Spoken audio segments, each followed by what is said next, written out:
TikTok жабылсын. TikTok бизге кереги жок. TikToктун эч кандай бизге пайдасы жок. Анын жалаң гана зыянын көрөбүз. Мына ушундай ураандар менен мындан 1,5 жыл мурда чыкканбыз. Устаздар, ошол белгилүү адамдар. Анткени ошол учурда сөгүнүү аябай мода болуп кеткен болчу. Ар кимге сөгүнүп, же болбосо улуттар аралык мындай козуту, сен өзбексиң, сен казаксың деген сөгүнүүлөр менен мына ушундай жаман жоруктарды көрүп, же болбосо кыздардын бийлегенин көрүп, TikTok жабылсын деген ураан менен чыкканбыз. Бирок эч кандай пайдасы болгон эмес. Кээ-бирки юристтер менен сүйлөшкөндө юристтер айткан, бизге эч кандай силер жаба албайсыңар, колуңардан келбейт. Болгону силер өзүңөрдүн милдетиңерден кутулдуңар, бирок жаба албайсыңар деп айткан.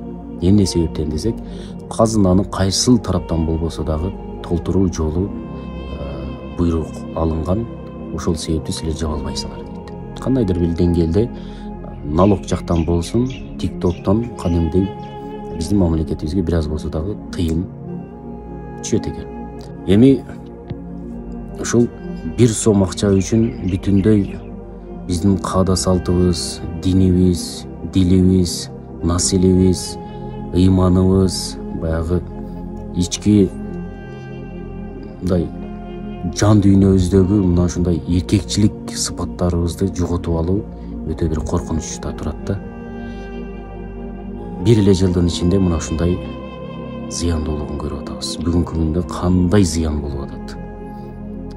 Ошол менмин деген, ошо силер айтып аткан сакалдуусу деле, пакалдуусу деле, бетинде жүнү бары деле, жүнү жогу деле мына ушундай кылып атат.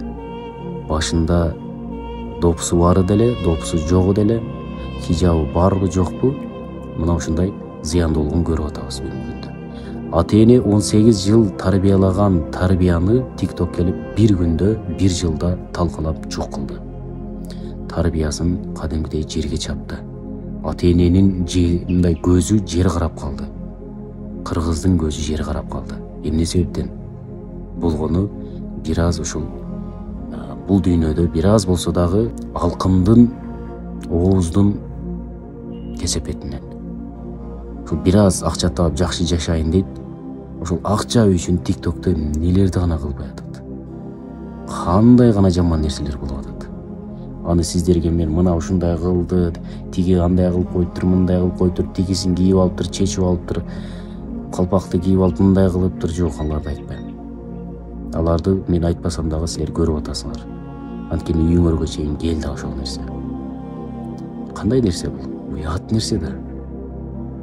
Уят нерсе. Өтө уят нерсе. Ошол себептүү ар бир ата-энелерге балдарга мына ушул телефонду туура тарбия, туура колдонууга үйрөтүңүздөр. Эгер эжең TikTokко кире турган болсо, сен кара. Эгер кызың TikTokко кире турган болсо, сен кара. Карындашың кире турган болсо, сен кара. Мамлекетке оодарбай элем. Ушунчалык жаман нерсе болуп кетти, гана молдолор эскертпейсиңерби деп кыйкырбай эле койгула. Ар бир үй бүлө өзүнөн башташ керек. Ошол атасы, апасы, агасы, ийниси токтото албаганды молдо кантип токтотсун? Аллах өзү кечирген болсун. Өтө уят нерсе болуп атат.